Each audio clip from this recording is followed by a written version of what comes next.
Hello friends, welcome back my YouTube channel code play.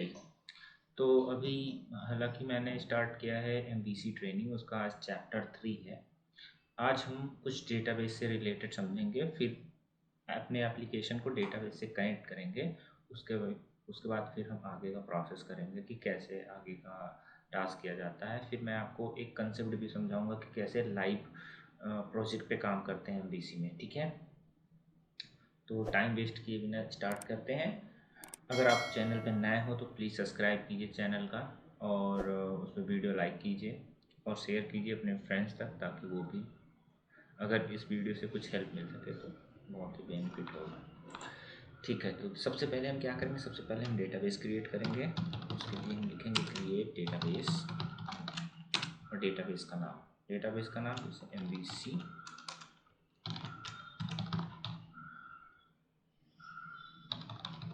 MVC training. ठीक है,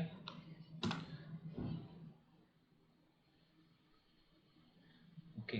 सो आप यहाँ पे देखेंगे, रिफ्रेश करेंगे डेटाबेस, तो आपके पास एम बी सी, मैं एसक्यूएल यूज कर रहा हूँ। आपके पास एम एस माई एसक्यूएल होगा या मोंगोडी भी होगा, तो उसका तरीका अलग है। बट यहाँ पे मैं एम बी सी एसक्यूएल के साथ कनेक्ट करके सिखाऊंगा आपको। तो ये सिंटैक्स आपका हो गया डेटाबेस क्रिएट करने का। अब डेटाबेस में टेबल्स क्रिएट करते हैं, और मैं फिर आपको लॉगिन के साथ समझाऊंगा ताकि आपको समझ में आए कि ऑथेंटिकेशन ऑथराइजेशन भी कैसे वर्क करता है एमवीसी में। ठीक है, और मैं ट्राई करूंगा कि आपको ओविन ऑथेंटिकेशन के बारे में बताऊं, कैसे ओविन ऑथेंटिकेशन काम करता है एमवीसी में, कैसे रोल बेस्ड एमवीसी पे प्रोजेक्ट पे काम करते हैं। ठीक है, तो इसके लिए फिर यहाँ पे हम करते हैं क्रिएट टेबल।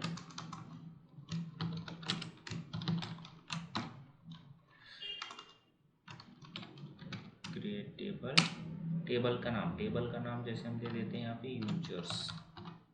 ठीक, उसके बाद हम स्मॉल ब्रैकेट ओपन क्लोज करके एंटर करते हैं। यहाँ पे डालते हैं यूजर्स आईडी।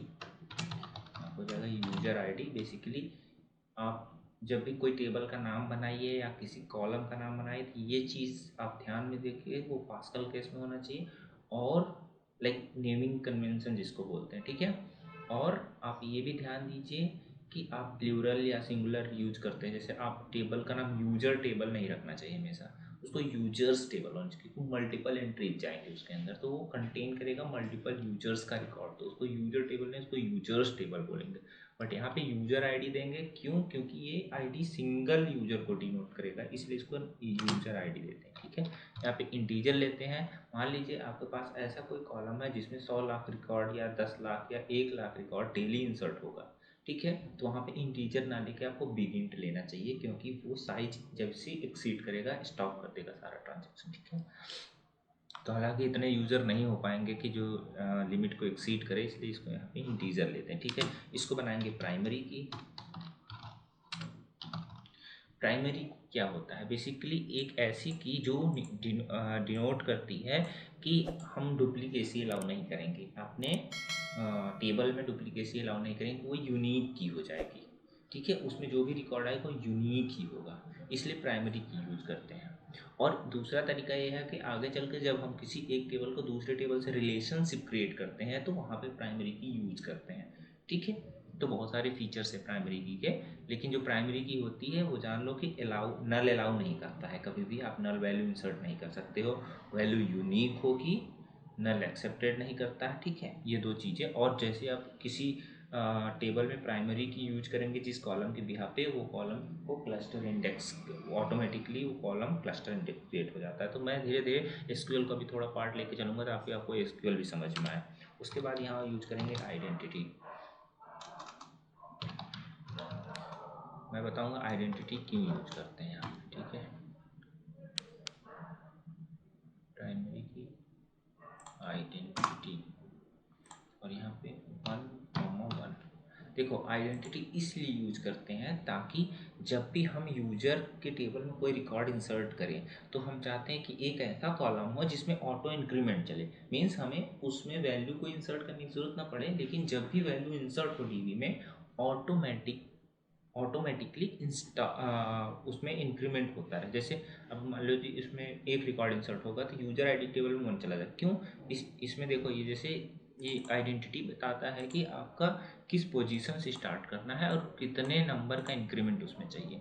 ठीक है, तो यहाँ पे आप 1 स्टार्ट किए और यहाँ पे 1 का इंक्रीमेंट कर दिए। तो यहाँ पे जब भी इसमें पहले रिकॉर्ड आएगी 1 आएगा, दूसरा रिकॉर्ड आएगा तो उसी में 1 इंक्रीमेंट हो जाएगा, 2 हो जाएगा, फिर 3 4 5 6 7 ऐसे फर्दर कंटिन्यू होगा। ठीक, यूजर्स आईडी हो गया, यहाँ पे हमने दे दिया यूजर नेम, दे दिया यहाँ पे वर्कर ले लिया।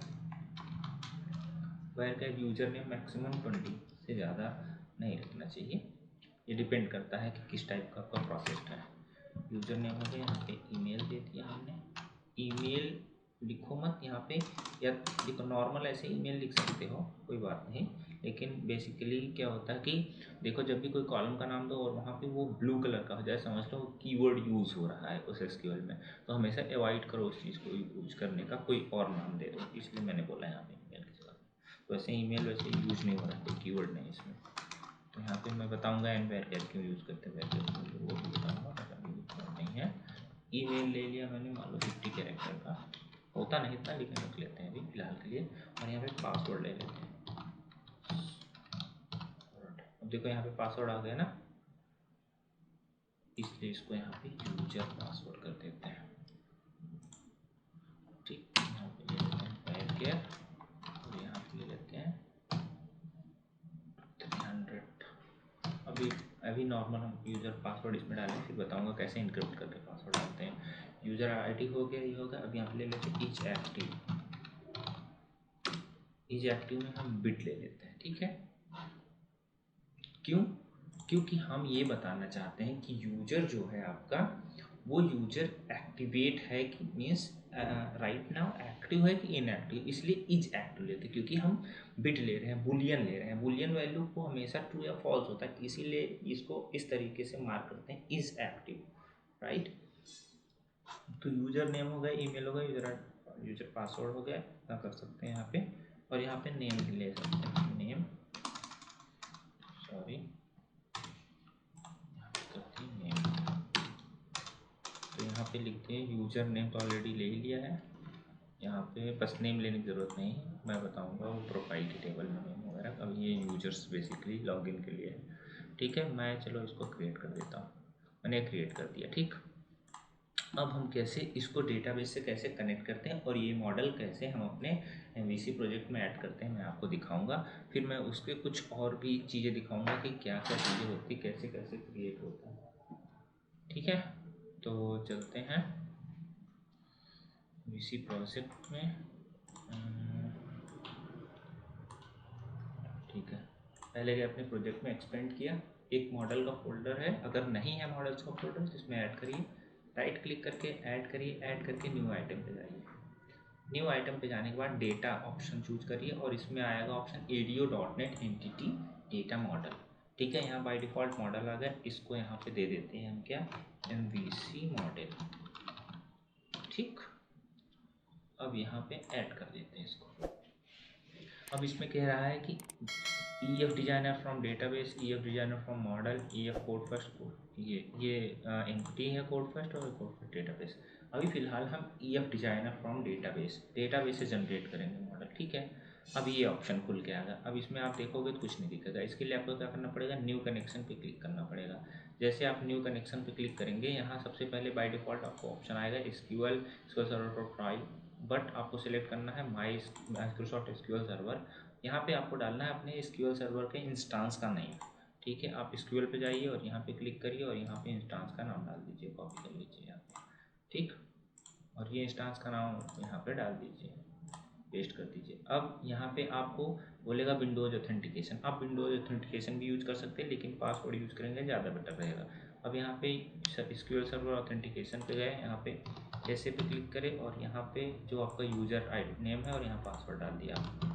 ठीक है, अब इसको सिलेक्ट करने के बाद आप यहाँ पे ड्रॉप डाउन पे सिलेक्ट करिए आप कौन सा MVC ट्रेनिंग, यहाँ पे डेटाबेस का नाम आ जाएगा। ठीक है, डेटाबेस का नाम आने के बाद आप टेस्ट करिए इसको, कनेक्शन टेस्ट है सक्सेसफुली, फिर ओके कर दीजिए। जैसे आप ओके करेंगे, यहाँ पे ऑप्शन आ जाएगा कि this connection string appear contain sensitive data, for example user ID password, ये सारी चीज़ें बोलेगा। इसको बोलेगा सेव करने के लिए नो यस।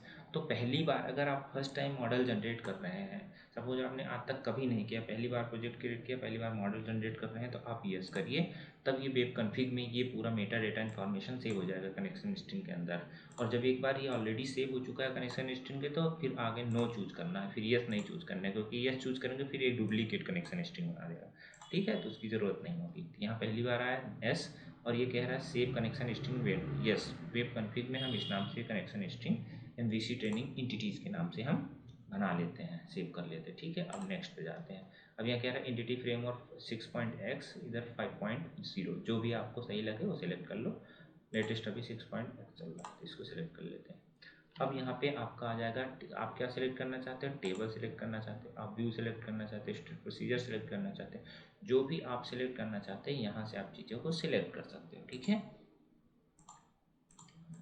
लेकिन यहाँ पे टेबल का नाम नहीं आ रहा है, और मैंने किस में बना दिया है, मैंने इस टेबल में बना दिया है, यही मैंने प्रॉब्लम कर दिया। मैं पहले इसको ड्रॉप करता हूँ, मैंने डेटाबेस दूसरा सिलेक्ट कर लिया था बाय डिफ़ॉल्ट। ठीक है, इसको मैंने ड्रॉप कर दिया, फिर मैं इसको क्रिएट करूँगा, फिर यहाँ से मैं सेलेक्ट कर लूँगा इसी ट्रेनिंग, मैं यहाँ से एग्जीक्यूट कर लूँगा। ठीक है, अब ये प्रीवियस आए, नेक्स्ट पे जाएंगे, नहीं होगा,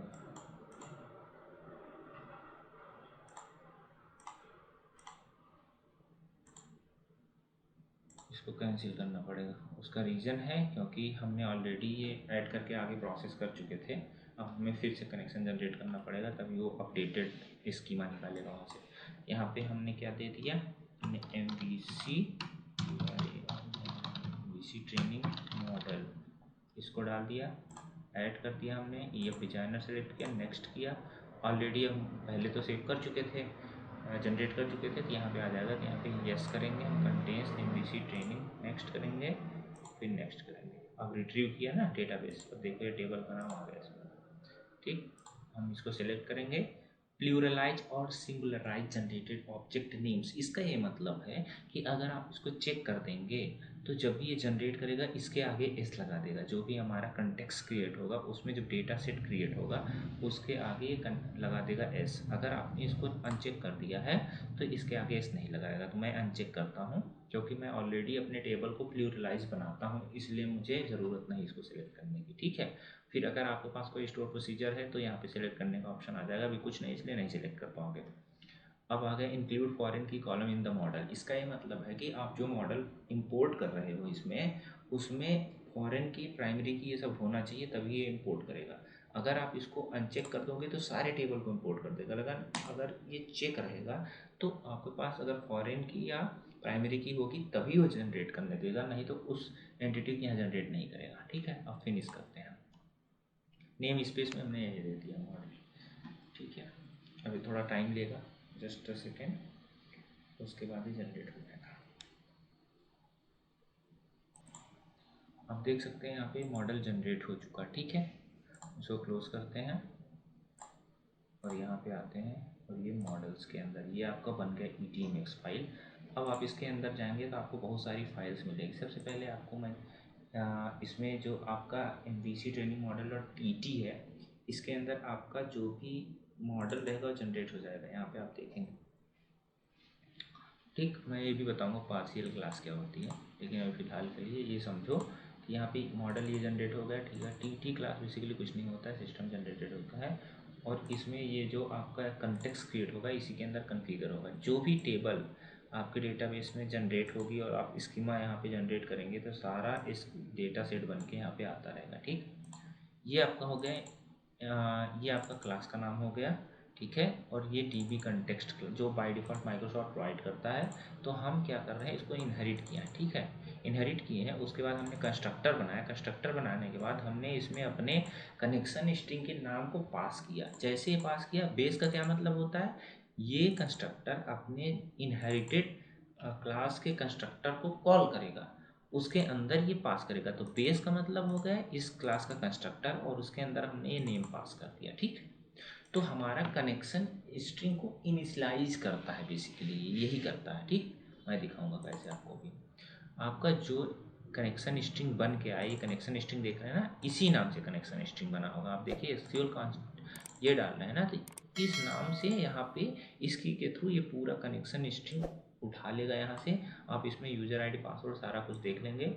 ये उठा के क्या करेगा, आपको डाल देगा यहाँ पे, यहाँ उठा के इसमें बेस क्लास के कंस्ट्रक्टर को क्लास कॉल करके उसको कनेक्शन स्ट्रिंग को इनिशियलाइज कर देगा, ताकि जब भी आप डेटा फेच करें तो वो उसी कनेक्शन स्ट्रिंग के थ्रू डेटा फेच कर पाए। ठीक है, ये बेसिकली काम होता है एसक्यूएल कॉन्टेक्स्ट क्लास का। ठीक है, तो आपका ये जनरेट हो गया है, ये भी जनरेट हो गया। ठीक, अब मैं फ़िलहाल के लिए आज के लिए कैसे मॉडल जनरेट करते हैं डेटाबेस से, ठीक है, EDMX फाइल आज के लिए फ़िलहाल इतना ही। अब जब कल नेक्स्ट चैप्टर में बनाऊंगा इस पर, तो बताऊंगा कैसे डेटाबेस फेच करते हैं डेटाबेस से और कैसे लिस्ट शो करते हैं। ठीक है, ये चीज़ें बताऊंगा। फिर आगे आपको पास डिज़ाइन पैटर्न वगैरह फिर चीज़ें बताऊंगा जो थोड़ा सा एडवांस है, लेकिन वो बहुत ही यूज़फुल है। आगे आने वाले टाइम में आप अगर इंटरव्यू देते हैं या कुछ भी, तो वो चीज़ें पूछी जाती हैं। ठीक है, नॉलेज में भी होना चाहिए। तो अगर वीडियो अच्छा लगा हो तो प्लीज़ लाइक कीजिए और चैनल को सब्सक्राइब कीजिए। सीरियसली आप इस चैनल पे बने रहिए और डेली वीडियो आपको मिलती रहेगी अपडेट। आप देखिए, आपका क्वेश्चन भी मैं इस पर करूँगा और बहुत सारी चीज़ों को मैं अभी आगे ले आने वाला हूँ, ताकि आप लोगों को फ्री में कंटेंट अवेलेबल हो और आप चीज़ों को सही तरीके से समझ पाएँ। और अगर इसमें कोई भी कमी लगती है, आपको कुछ सवाल पूछना है, तो आप कमेंट बॉक्स में सवाल पूछ सकते हैं। मैं इसमें लिंक में आपको अपनी गिटहब की रिपोजिटरी दे दूंगा, तो वहाँ पे जाकर कुछ डेमो भी आप देख सकते हैं। गिटहब पे मेरे बहुत सारे रिपोजिटरी पड़े हुए हैं, तो वहाँ से भी आप कुछ डाउनलोड कर सकते हैं। आपका हो सकता है आपके लिए हेल्पफुल हो। ठीक है, thank you so much, bye bye.